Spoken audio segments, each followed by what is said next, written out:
عظیم اعوذ باللہ من الشیطان اللعین الرجیم بسم اللہ الرحمن الرحیم الحمدللہ رب العالمین الصلاة والسلام والتحیۃ والاکرام علی النبی الامی المکی العربی المدنی وعلى سیدنا ونبینا مولانا بالقاسم محمد وعلى آله الطيبين الطاهرين المعصومين المنتجبين المنتخبين ولعنة الله على أعدائهم ومنكر فضائلهم وغاصب حقوقهم وقتلتهم أجمعين أما بعد قال سبحانه تبارك وتعالى في الكتاب المبين وفرقان الحكيم بسم الله الرحمن الرحيم قل لا أسألكم عليه أجرا إلا المودة في القربى صلوات پڑھیں محمد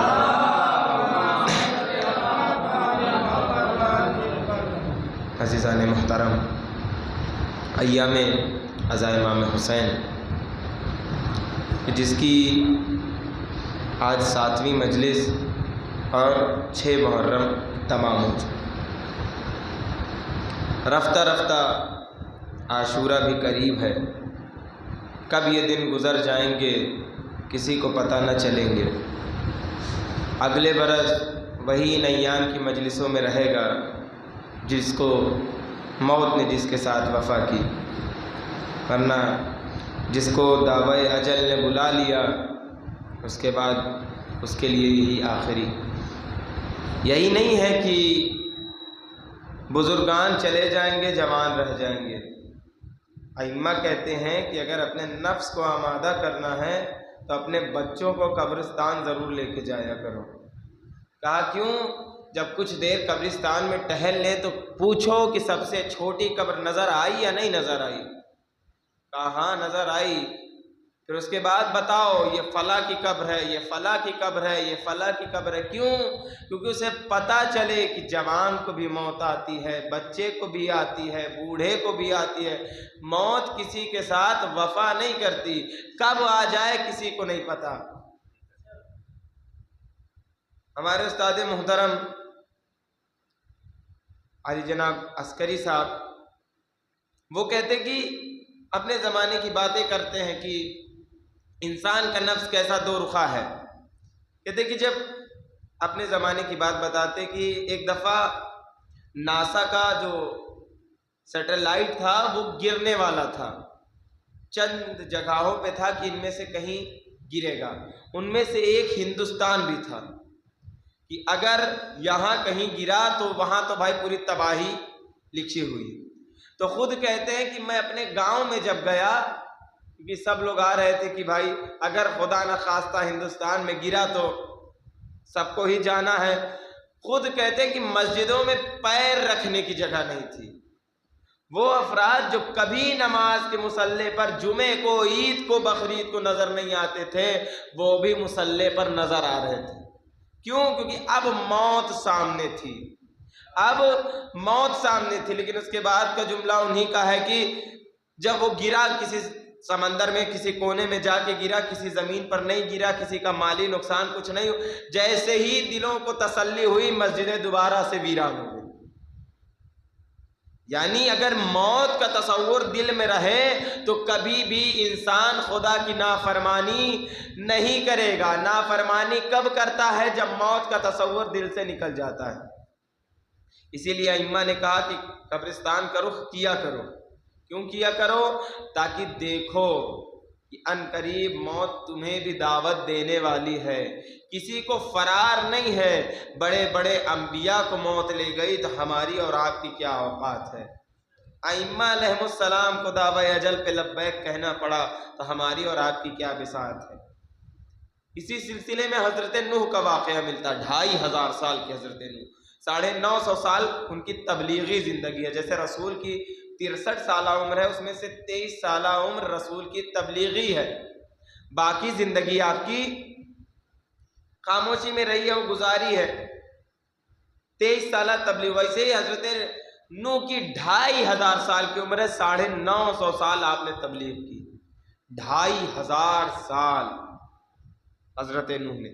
جب موت کا فرشتہ ان کے پاس آیا، جب ان کے پاس موت کا فرشتہ آیا، صلوات پڑھیں محمد و آل محمد.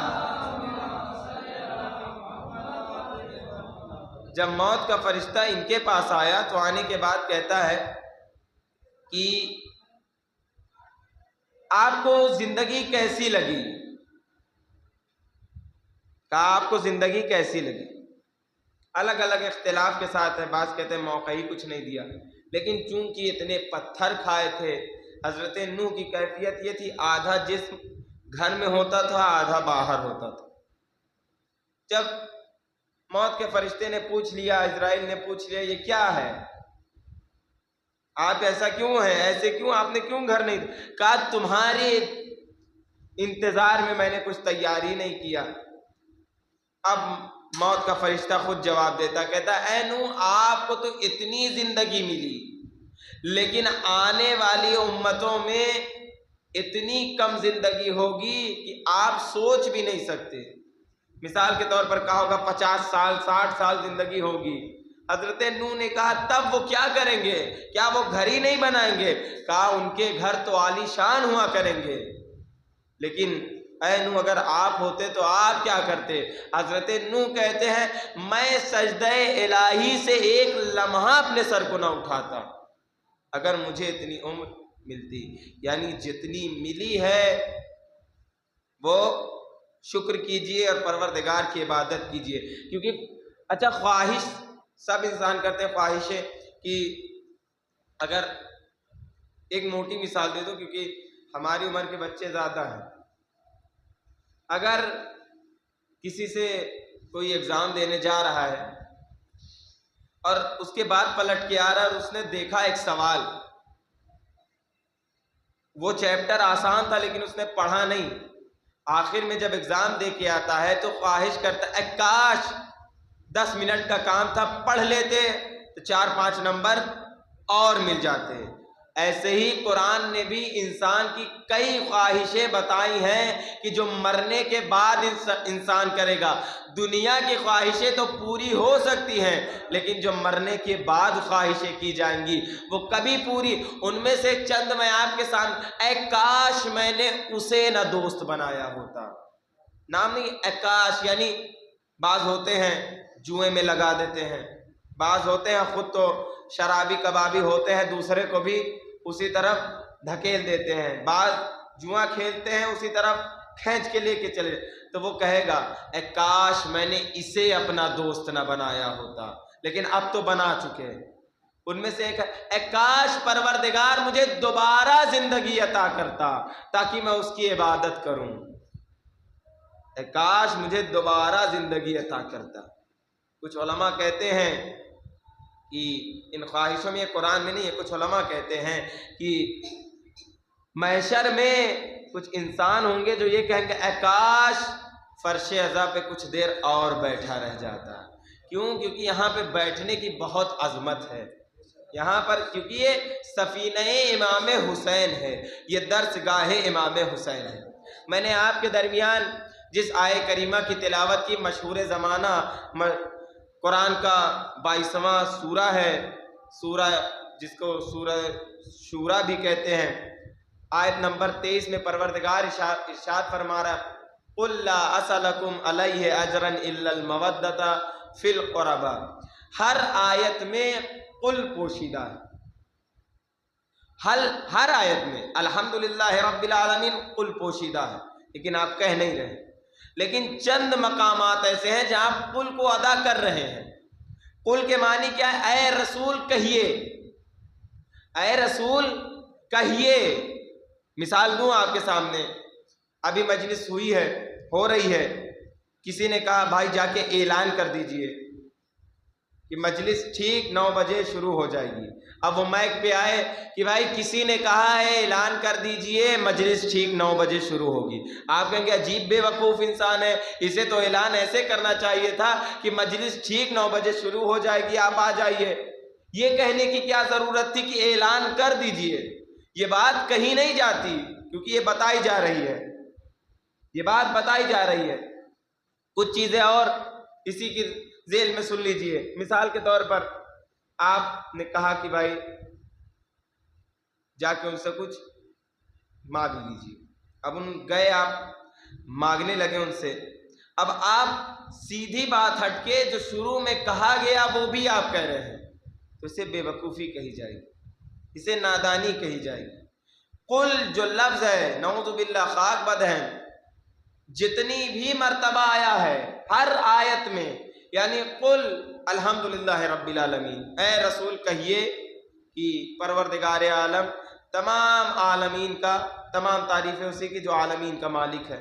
ہر آیت میں قل پوشیدہ ہے، لیکن چند ہی مقام ایسے ہیں کہ جہاں قل ظاہر ہوا ہے، یعنی کیونکہ یہ آیتیں تاکید کے ساتھ آئی ہیں، یہ آیتیں تاکید کے ساتھ آئی ہیں، چاہے قل یا ایھا الکافرون ہو، چاہے قل هو اللہ احد ہو، یا قل اعوذ برب الناس ہو، یا قل اعوذ برب الفلق ہو، یا قل لا اسألکم علیہ اجرا الا المودۃ فی القربى ہو، یا سورہ جن کی شروع کی آیت ہو جس میں قل لفظ آیا ہے، ورنہ تمام آیتوں میں پوشیدہ ہے۔ اور قل دیکھیے تمام آیتوں میں پوشیدہ ہے، لیکن قرآن اپنے مزاج سے بات کرتا ہے، کیونکہ قرآن نے جو مزاج بنا لیا ہے وہ مزاج سمجھنا پڑے گا۔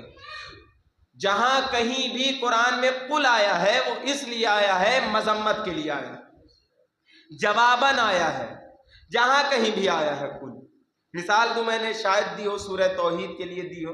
سورہ توحید کے لیے بعض فقہا کہتے ہیں، بعض تفسیر لکھنے والے کہتے ہیں کہ یہودیوں نے سوال کیا، بعض کہتے ہیں نصرانیوں نے سوال کیا، بعض کہتے ہیں نہیں مسلمانوں میں سے کسی نے سوال کیا کہ پروردگار وہ کیسا ہے، کہاں ہے، ایک ہے، دو ہے، اس کی اولاد، جیسے یہودی اور عیسائی دونوں کہتے ہیں اللہ کا بیٹا کسی نہ کسی کو۔ قرآن کہتا ہے قال یہودا عزیر ابن اللہ وقال نصارى عیسیٰ ابن اللہ، یہودی کہتے ہیں کہ عزیر اللہ کے بیٹے ہیں اور عیسائی کہتے ہیں کہ عیسیٰ اللہ کے بیٹے ہیں، دونوں لوگ اللہ کے بیٹے تصور کرتے ہیں، ان کے یہاں توحید زیادہ مضبوط نہیں ہے۔ ویسے کیا رسول اللہ، ہمارے ہاں بھی اللہ کا کوئی بیٹا ہے؟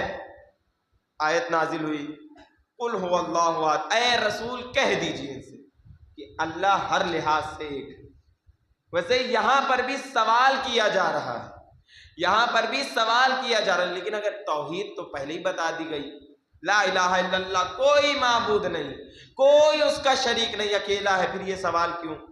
کا بعض ہوتے ہیں جن کے اندر نفاق ہوتا ہے، منافقین میں سے، اور منافقین کی مذمت تو خود قرآن میں آئی ہے۔ سورہ جنگ تبوک، جس میں کھل کے منافقین نے رسول کو چاہا کہ کیسے ہار جائے، لیکن پروردگار کا فیصلہ ہی عجیب ہوتا ہے، یہ جنگ بنا لڑے ہی جیت لی گئی، کیونکہ جو سامنے سے لشکر آنے والا تھا وہ آیا ہی نہیں۔ اور یہی ایک جنگ واحد ہے کہ جس میں امیر المومنین کو رسول اللہ لے کے نہیں گئے، شاید رسول پہلے سے ہی جانتے ہوں کہ جنگ کی نوبت آئے گی ہی نہیں، اسی لیے امیر المومنین کو لے کے نہیں گئے۔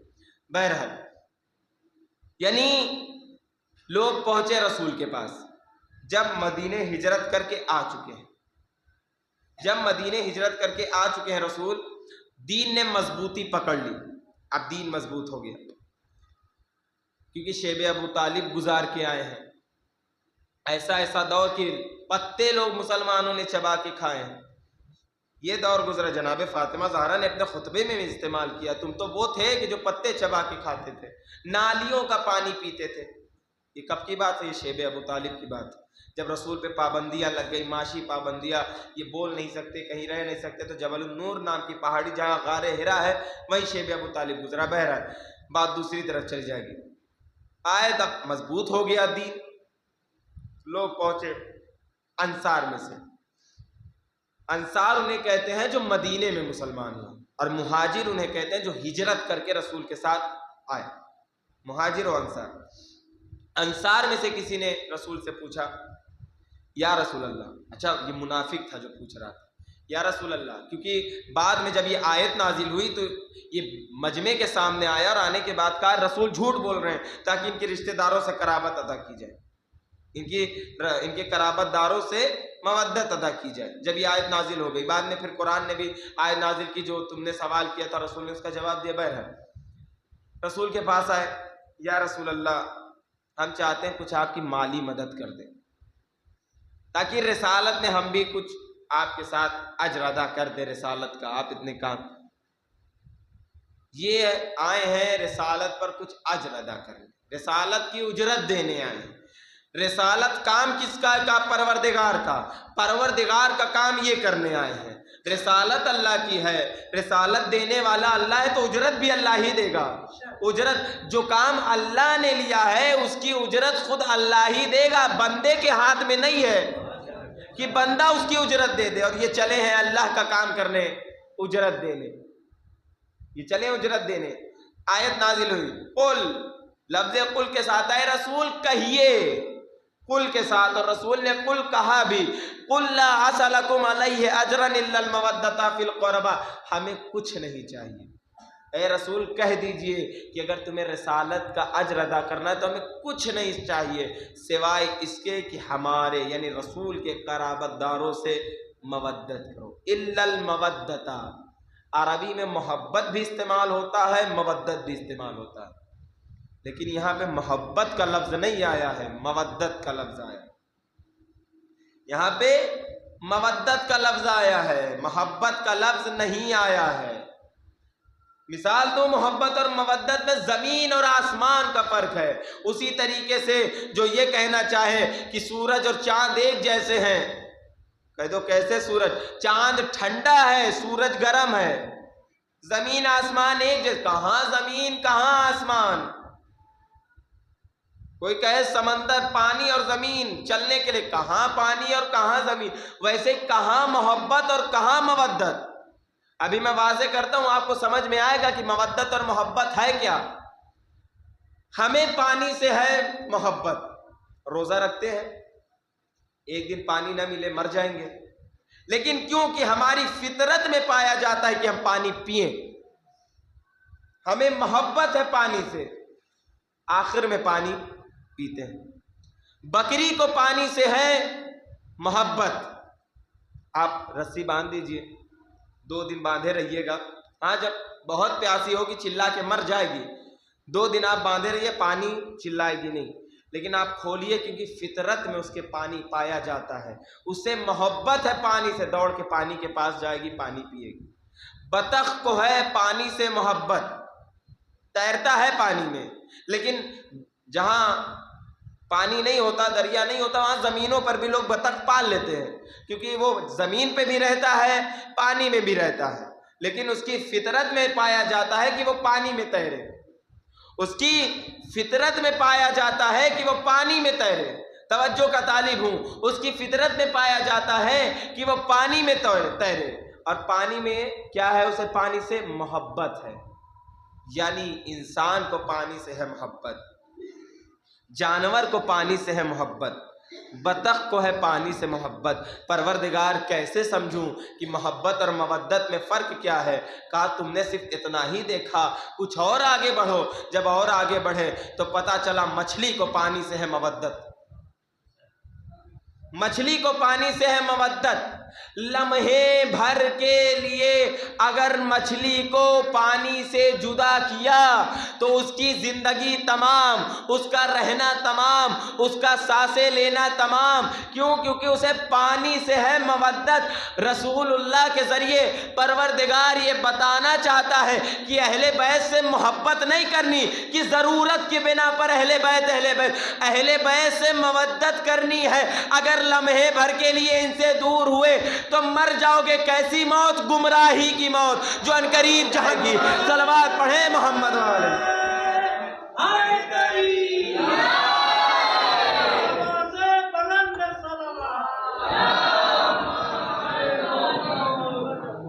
اب ہمیں دیکھنا ہے ہم کیا ہیں, ہم کیسے محبت کرتے ہیں. ہم محبت کرتے ہیں یا مودت کرتے ہیں. میں نے ایک دن عبداللہ بن حر جوفی والی آپ کے سامنے واقعہ پڑھا تھا, تو اس کو بھی آپ اسی ذیل میں رکھ سکتے ہیں, محبت اور مودت کے ذریعے. ایک واقعہ اور آپ کے سامنے پڑھتا ہوں, امام صادق کے زمانے کا.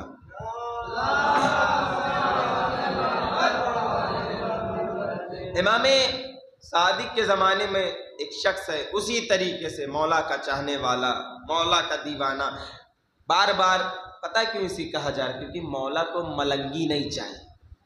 بعض لوگ ملنگی بنانے میں پھرے ہوئے ہیں. میں مولا کا ملنگ بنیے آپ مولا کو. مولا کو ملنگی والا شیعہ نہیں چاہیے، مولا کو کردار والا شیعہ چاہیے. مولا کو وہ شیعہ نہیں چاہیے جو نکلے روڈوں پر اذان کے وقت میں روڈوں پہ ٹہلتا ہوا نظر آئے، مولا مولا کرتا ہوا نظر آئے، مسجد خالی ہو. مولا کو ایسا شیعہ نہیں چاہیے. مولا کو ایسا شیعہ چاہیے جو اطاعت پروردگار میں اپنے آپ کو ہمیشہ آمادہ رکھے. شیعہ اسی کو کہتے ہیں. شیعان علی فقط علی کے شیعہ نہیں، جو علی کے شیعہ ہیں وہ خود بخود رسول کے شیعہ ہیں، اور جو رسول کے شیعہ ہیں وہ خود بخود اللہ کے شیعہ ہیں. سلسلہ ہے ایک. اگر ایک زنجیر، اگر آپ نے چین دیکھی ہو، زنجیر دیکھی ہو، ایک کے سے ایک مل کے کڑی بنتی ہے. اگر آپ نے ایک کو تھام لیا تو یہ نہیں کہا جائے گا آپ نے ایک کو پکڑا ہے، بلکہ کہا جائے گا آپ نے پورے سلسلے کو پکڑا ہے. اگر آپ نے امامت کو پکڑ لیا تو یہ نہیں کہا جائے گا صرف آپ نے امامت کو پکڑا ہے، بلکہ امامت کے ذریعے آپ نے نبوت کو بھی پکڑ لیا اور پروردگار کی وحدانیت کو بھی تھام لیا. پروردگار کی وحدانیت کو بھی تھام لیا. امام صادق کا زمانہ ہے. ایک شخص سے بار بار کہہ رہے مولا آپ کا دیوانہ ہوں، آپ کا شیعہ ہوں، آپ کا چاہنے والا ہوں، آپ سے محبت کرنے والا ہوں. کہتا رہا. مولا کہہ رہے ٹھیک ٹھیک، لیکن بار بار کچھ لوگ ہوتے ہیں نا بھی ہے مولا میں آپ کا دیوانہ. ٹھیک ہے بیٹھو بیٹھو. جب زیادہ ہو گیا تو مولا نے کہا تندور جل رہا ہے جاؤ کودو. تندور. ارے مولا بیوی بچے والا ہوں. مولا کیا چاہتے، مذاق کر رہے، نہیں کودو. مولا ہوا اڑ گئی. مولا کہاں کہہ رہے کودنے کے لیے؟ آگ میں، تندور میں. کہا بس اتنا نہیں، کودنے کے بعد اس کے اوپر سے ڈھکن بھی بن. تو ہوش اڑ گئے، چند منٹ خاموش. اس کے بعد یا ابنا رسول اللہ یہ کام مجھ سے نہیں ہوگا. اتنے میں ایک صحابی آ گیا جس کو محبت نہیں تھی، مودت تھی. السلام علیکم یا ابنا رسول اللہ. وعلیکم السلام یا ہارون مکی. ہارون مکی تم پر میرا سلام ہو. جیسے ہی یہ کہا تم بھی سلامت رہو. تم بھی. ہارون مکی تندور میں کودو. ابھی سفر سے آئے تھے، بس سلام وعلیکم السلام. ہارون مکی دوڑے جا کے تندور میں کود گئے، اور کودنے کے بعد ڈھکن کو بند کر دیا گیا. آپ یہ تو پریشان. ابنا رسول اللہ میں تو سمجھ رہا تھا آپ ایسے ہی کہہ رہے ہیں. گئے ہارون مکی، ختم ہارون مکی کا سلسلہ. گئے چند لمحوں بعد جب تندور کا ڈھکن ہٹایا گیا تو کیا دیکھا؟ آگ گلزار میں بدلی ہوئی، اور ہارون مکی تسبیح و تحلیل میں مشغول ہیں. سوال کیا اے ہارون مکی ڈر نہیں لگا؟ کہا عجیب آدمی ہو، پروردگار کی حجت مجھ پر سلامتی کی دعا کر رہی تھی اور تمہیں لگ رہا تھا کہ میں تندور میں جل جاؤں گا. صلوات پڑھیں محمد و آل محمد.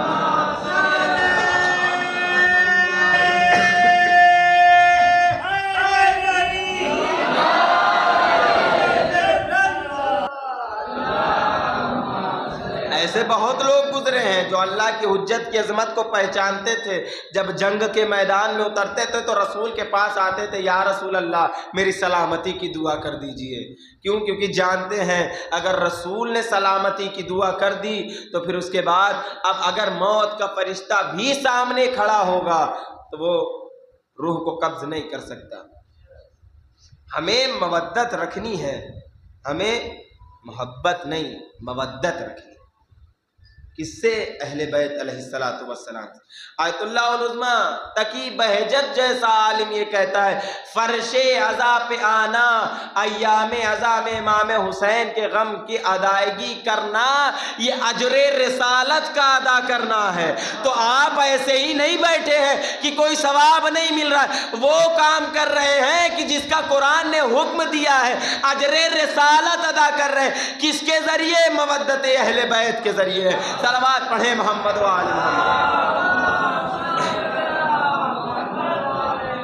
حبر الامہ سے پوچھا گیا، حبر الامہ سے پوچھا گیا یہ بتائیے کہ کس سے اب اجر ادا کرنا ہے؟ کون ہے رسول کی قرابت دار؟ بار بار یہ حدیث آ رہی بار بار. ابن عباس نے خود پوچھ لیا رسول اللہ سے، رسول نے کہا علی، فاطمہ، حسن، حسین۔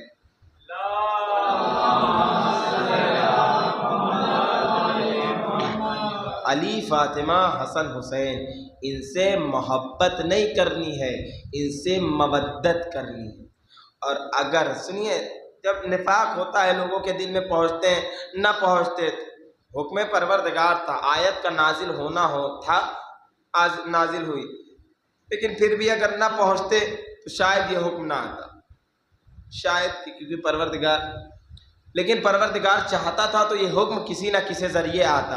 اب ان کے دل میں خود یہی بوجھ اور ایک بڑھ گیا ہوگا، میرے وجہ سے ابھی تک ان سے مودت رکھنا، ان پر اجر رسالت ادا کرنا واجب نہیں تھا، اب واجب ہو گیا ہے۔ اگر کوئی اجر رسالت نہیں ادا کر رہا تو اس پہ وہی عذاب نازل ہوگا جو خدا کے واجب کیے گئے کاموں کو نہ کرنا ہے۔ پروردگار قرآن میں کہہ رہا ہے، اب تو کسی کو فرار نہیں ہے نا، کیونکہ قرآن میں آیت موجود ہے کہ ان سے مودت واجب ہے، کہ ان سے رسول کے قرابت داروں سے مودت۔ کس لہجے تک کی مودت؟ کہاں تک کی مودت؟ کا ایسی مودت کہ اگر یہ حکم دیں تو مر مٹنے کو تیار ہو۔ کیوں؟ کیونکہ یہ ان کا حکم نہیں ہے، یہ ان کا حکم نہیں ہے، ان کے ذریعے مشیت الہی کا حکم یہی ہے، مشیت الہی کا حکم یہی ہے۔ آج کے زمانے میں مودت کیا ہے؟ آج کے زمانے میں مودت یہ ہے کہ ائمہ معصومین علیہم السلام کی سیرت کو اپنے ذہنوں میں رکھا جائے اور ان کی سیرت پہ چلا جائے۔ اگر کوئی جوا کھیلتا ہوا نظر آئے تو سمجھ جانا کیسی مودت، امام کی سیرت نظر نہیں آ رہی۔ گالی مار کاٹ کرتا ہوا نظر آئے، سمجھ جانا کیسی ائمہ کی محبت، کیسی مودت، نظر نہیں آ رہا۔ نظر آنا چاہیے، ہمارے کردار سے دیکھ کے لگنا چاہیے کہ یہ علی کے شیعہ ہیں۔ علی کے شیعہ بوریا نشین بھی ہوں تو کئیوں سے افضل ہوا کرتے ہیں، کئیوں سے اعلیٰ ہوا کرتے ہیں۔ جو کسی کو رتبہ نہ ملا وہ سلمان کو ملا۔ ایک سے ایک سریلی زبان والے موجود تھے، لیکن رتبہ اذان دینے کو ملا تو بلال کو ملا۔ ایک سے ایک موجود تھے کہ جنت جن کی دیدار کی مشتاق ہوتی، لیکن وہ رتبہ ملا تو غلام زادے عمار ابن یاسر کو ملا، کہ جن کے دیدار کی جنت مشتاق تھی،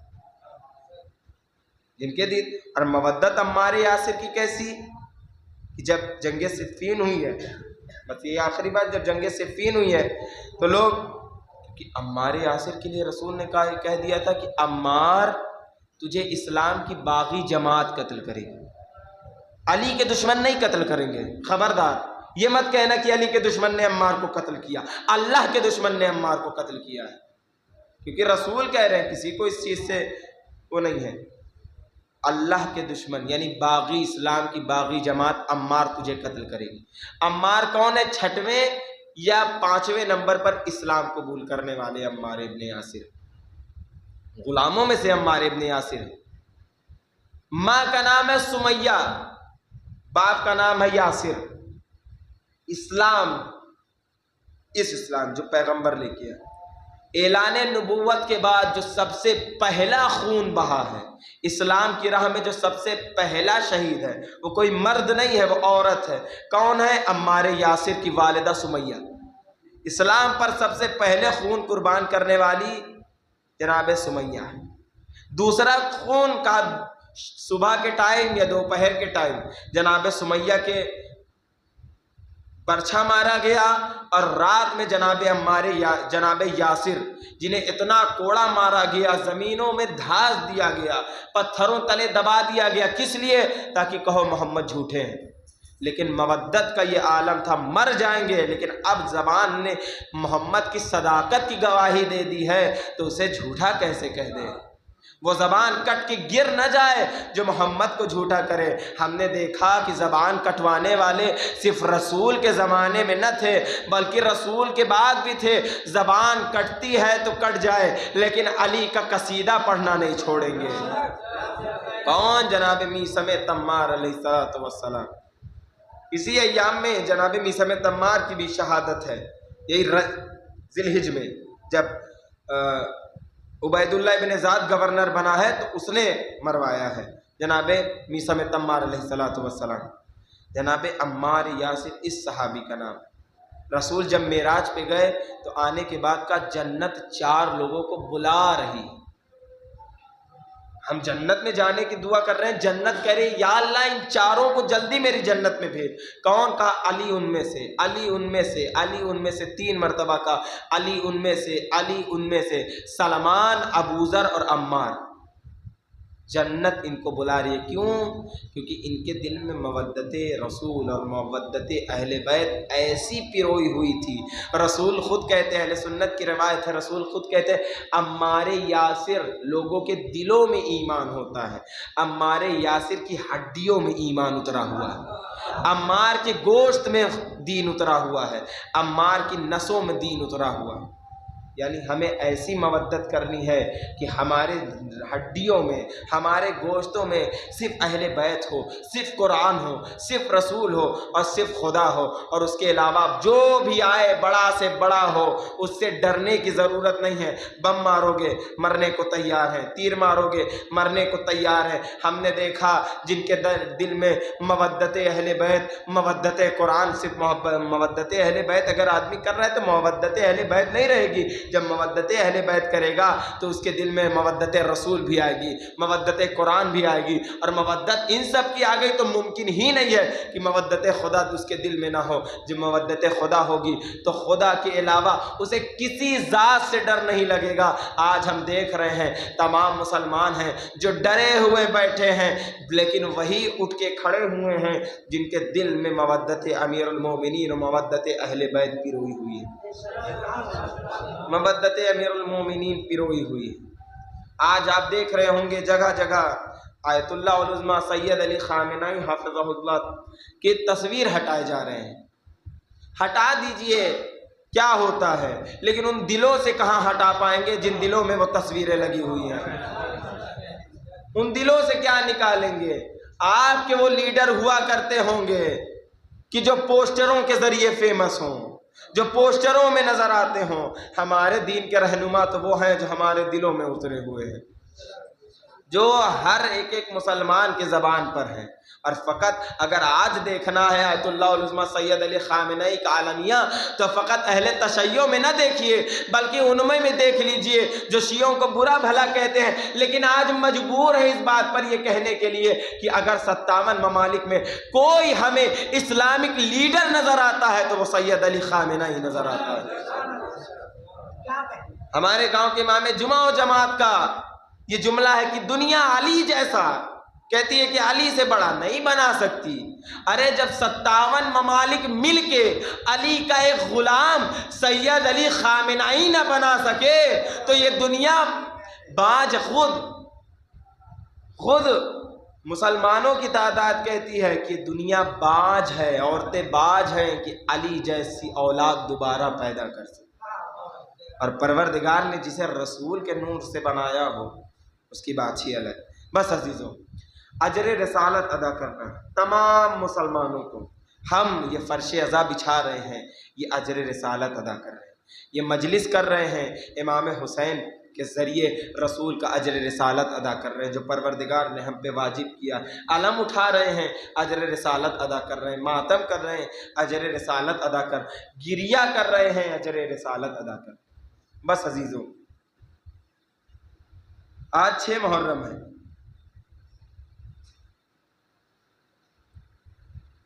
رفتہ رفتہ 6 محرم گزر گئی. مودت اہل بیت کہتی ہے کہ اہل بیت اگر کچھ مانگیں انہیں دے دیا جائے. دیکھیے, اگر سسکیوں سے رونا ہو تو نہ روئیے گا, آج چیخیں مار کے روئیے. کیوں؟ سسکیوں سے رونے سے کیا, رو تو رہے کا نہیں, آج اس کا مصائب پڑھنا ہے کہ جس کے مصائب پہ وہ لوگ جنہوں نے عباس کے بازو کاٹے تھے, اکبر کے سینے پر برچھی ماری, قاسم کے جسم پر گھوڑے دوڑائے, وہ اس کے مصائب پر رو رہے ہیں. تو اب سوچئے جو ظالم اس بچے کے مصائب پہ رو رہے ہوں تو ہمیں کیسے رونا چاہیے؟ آج سسکیوں کے ساتھ نہیں رونا ہے، آج دہاڑے مار کے رونا ہے۔ روایت کہتی ہے کوئی نہیں بچا، غریب زہرا اکیلا ہے، کوئی نہیں ہے جو حسین کی نصرت کے لیے میدان کی طرف جائے۔ جو تھے وہ سر کٹا چکے، جو تھے وہ سر کٹا چکے۔ امام حسین استغاثہ بلند کرتے ہیں، کوئی ہے جو حرم رسول کا دفاع کرے، حرم رسول کا دفاع کرے؟ زندہ زمین جن کے دل مرے ہوئے تھے وہ تو خاموش رہے، لیکن خیمے سے رونے کی آواز بلند ہوئی۔ جب خیمے سے رونے کی آواز بلند ہوئی، دو روایتیں، ایک یہ کہ ام کلثوم علی اصغر کو خود اپنے آغوش میں لے کے آئی، یا دوسری روایت یہ ہے کہ اصغر نے اپنے آپ کو جھولے سے گرا۔ امام حسین پلٹے اور پلٹنے کے بعد کہا، بہن زینب ابھی حسین زندہ ہے، حسین کی زندگی میں رونے کا یہ ماجرا کیا؟ حسین کی زندگی میں کیسا مصائب؟ حسین کی زندگی میں کیوں رونا؟ کہا، اے بھیا آپ کی استغاثہ میں اتنا درد تھا کہ اس بچے نے اپنے آپ کو جھولے سے گرایا۔ اجرکم اللہ، بچے نے اپنے آپ کو جھولے سے گرایا۔ امام حسین کہتے ہیں زینب میں سمجھ گیا، لاؤ بچے کو مجھے دے دو، بچے کو مجھے دے دو۔ امام حسین نے بچے کو لیا جیسے قرآن آدمی لے کے چلتا ہے۔ امیر انیس کا شعر ہے، بچے کو لیے گھر سے جو نکلے شہ والا، تھی دھوپ کی تیزی کے حرل ہوتا تھا کالا، دامان ابا چہرے فرزند پہ ڈالا، گھر سے نہ کبھی نکلا تب وہ ہنسلیوں والا، ارے ہر گام پہ دامن کی ہوا دیتے تھے شبیر، روتا تھا تو چھاتی سے لگا۔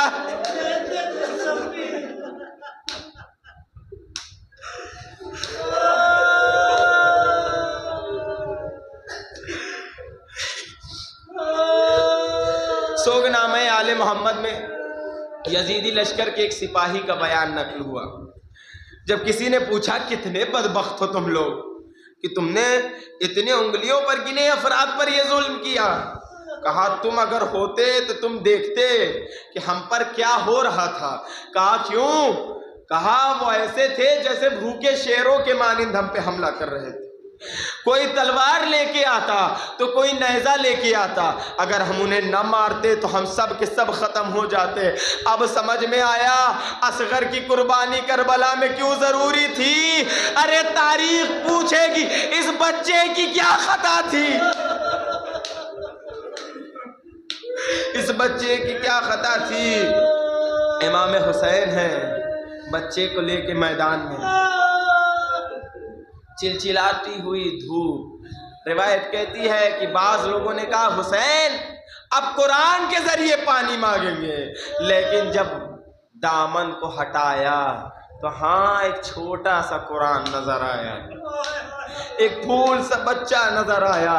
امام حسین نے ہاتھوں پر بلند کیا، بلند کرنے کے بعد کہا اے فوج آدھا، اگر تمہارے نزدیک میں گناہ گار ہوں، میں خطا کار ہوں، تو اس بچے نے کیا بگاڑا؟ اس کی ماں کا دودھ خشک ہو گیا، ہو سکے تو چند قطرے آب اسے پانی پلا دو۔ دیکھتے نہیں ہو یہ کس کیفیت میں اپنی منہ کو کھولتا اور بند کرتا ہے۔ جملے کو آپ نے آسانی سے سن لیا کہ کس کیفیت میں اپنے منہ کو کھولتا ہے اور بند کرتا ہے۔ روایت کہتی ہے مچھلی کی 3 کیفیت ہے۔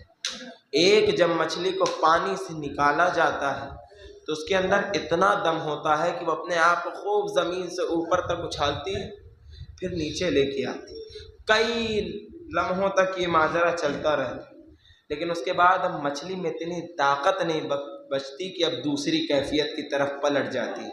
کہا کیا؟ کہا مچھلی اپنے دم کو اٹھاتی ہے اور زمین پہ مارتی ہے، کیوں؟ کہا اب اس میں یہ طاقت نہیں ہے کہ وہ اچھل سکے۔ کہا اب آخری کیفیت میں آتی ہے، منہ کو کھولتی ہے اور بند۔ کہا اب اس کے اندر کچھ طاقت نہیں بچی۔ اصغر روزے عاشور ایک مچھلی کی طرح منہ کھول رہے تھے اور بند کر رہے تھے۔ امام حسین نے یہی منظر جب فوج اعداء کو دکھایا، روایت کہتی ہے کہ امام حسین نے، اس روایت کو میں نے کہیں پڑھا نہیں، امام حسین نے بچے کو زمین پر لٹا۔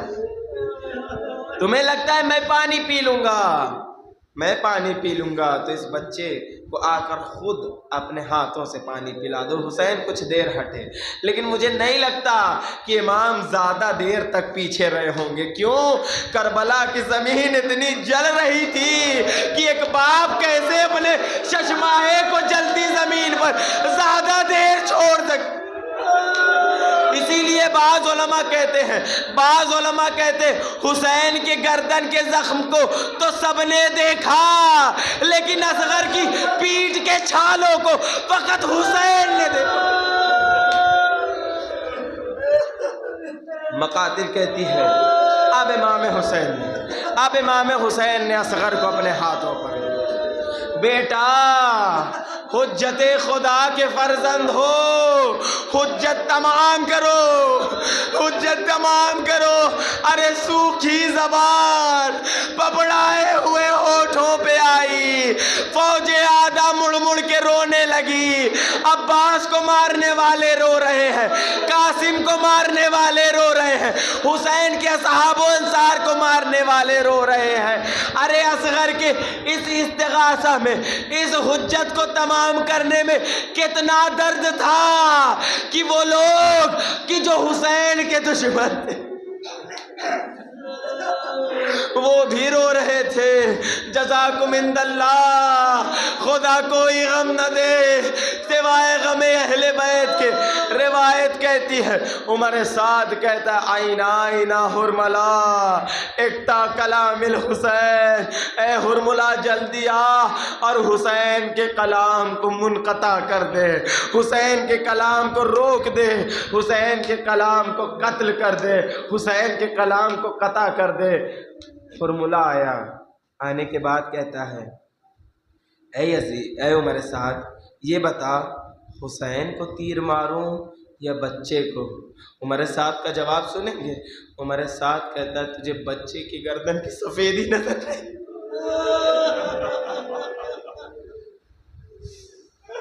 تجھے بچے کی گردن کی سفیدی نظر نہیں آتی؟ بچے کو تیر مار۔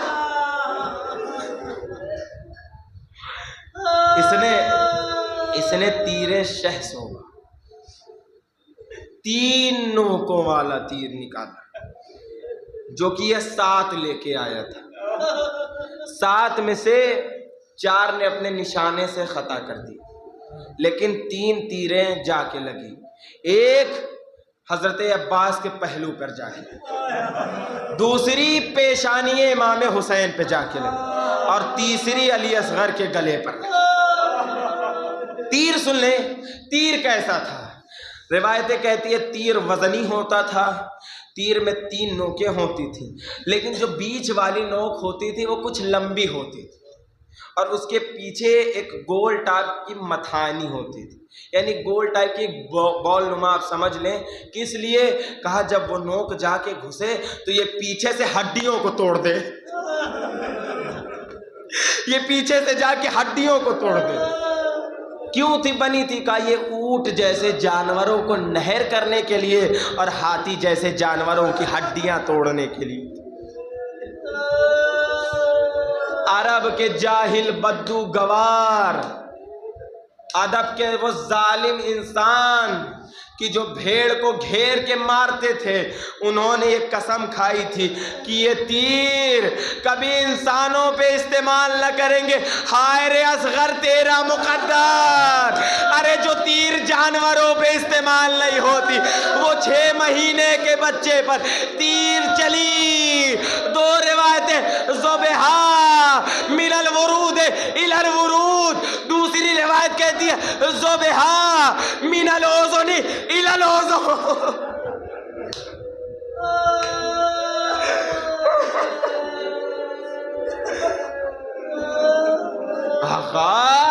ارے تیر جب کسی کو لگتی ہے تو تیر چھیدتی ہے.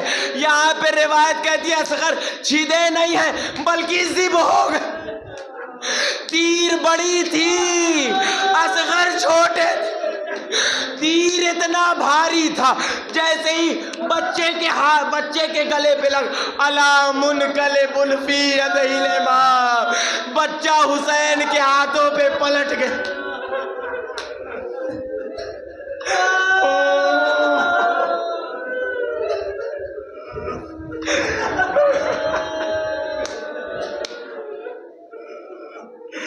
روایت کہتی ہے، ارباب مقاتل لکھتے ہیں کہ اگر تیر جا کے امام کے بازو میں نہ لگتا تو تیر امام علی اصغر کے گلے کو فوراً تن سے جدا کر دیتا. تیر اتنا بھاری تھا. اب یہ ہو سکتا ہے آپ کو تعجب ہو، پہلی بار سنا ہو، لیکن میں نے ابھی جلدی ہی کسی مقاتل میں دیکھا ہے. ہو سکتا ہے معتبر روایت نہ ہو، لیکن میں نے دیکھا جب تیر امام نے علی اصغر کے گلے سے نکالی ہے تو بعض مقاتل کہتے کہ اصغر کا گلا فوراً تن سے جدا ہو. بعض روایتیں کہتے ہیں، جانتے ہیں تیر اتنا بڑا تھا کہ ایک تیر اصغر کے ایک کان میں لگا، دوسرے کان سے نکلا. دوسرا تیر گلے پہ تھا، تیسرا تیر سینے پر. امام حسین نے تیر کو نکالنے کے بعد خون کو چلوں میں لیا. لینے کے بعد آسمان میں جو اچھالا، آسمان کا رنگ سیاہ سے آسمان کا رنگ سرخ ہوا. امام حسین زمین پہ بیٹھے. زیارت ناہیہ کا جملہ ہے، امام حسین زمین پہ بیٹھے. جیسے آدمی بے بس ہو جاتا ہے، بے بس ہونے کے بعد زمین کو مسلتا ہے، حسین نے زمین کو مسلنا شروع کیا. شیعتی مہما شریف تم، اے میرے شیعو، ارے جب ٹھنڈا پانی پینا، ارے میری پیاس کو یاد کرنا، ارے جب کسی غریب کی، مسافر کی، بے وطن کی شہادت کی خبر سننا، مجھے یاد کرنا. ارے کاش تم روزے عاشور ہوتے، دیکھتے حسین نے 6 مہینے کے بچے کے لیے پانی مانگا، پانی نہ ملا. پانی کے عوض 3 پھلوں کا تیر، 3 پھلوں کا تیر آ کے لگا. میں ختم کر دیتا لیکن کیا کروں، ایک ہی مجلس ہوتی ہے جس میں آپ تمام حضرات شرکت کرتے ہیں تو تفصیل سے مسائل پڑھنا ضروری ہے. روایت کہتی ہے، مقاتل کہتے ہیں کہ امام حسین نے بچے کو اپنے آغوش میں لینے کے بعد امام حسین خیمے کی طرف بڑھے.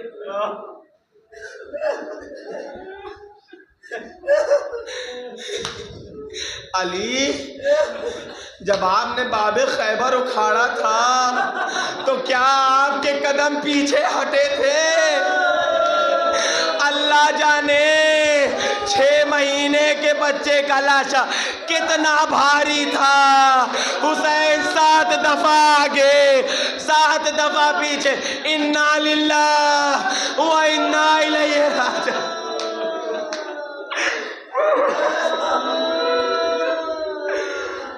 کیوں؟ بعض علماء کہتے ہیں شاید بعض علماء کہتے ہیں شاید کہ جناب رباب کی وجہ سے. کیوں؟ کیونکہ ماں جب اپنے بچے کو، چھوٹے بچے کو کسی کے حوالے کرتی ہے، چاہے اس کا سگا بھائی ہو چاہے جو ہو، لیکن وہ بار بار آ کے دیکھا کرتی ہے میرا بچہ تو خیریت سے ہے، کسی کے بھی حوالے کر. لیکن جب باپ کو دیتی ہے تو مطمئن رہتی ہے. امام حسین سوچ رہے ہیں رباب کو کیا منہ دکھاؤں. آئے در خیمہ پر کھڑے ہوئے. ارے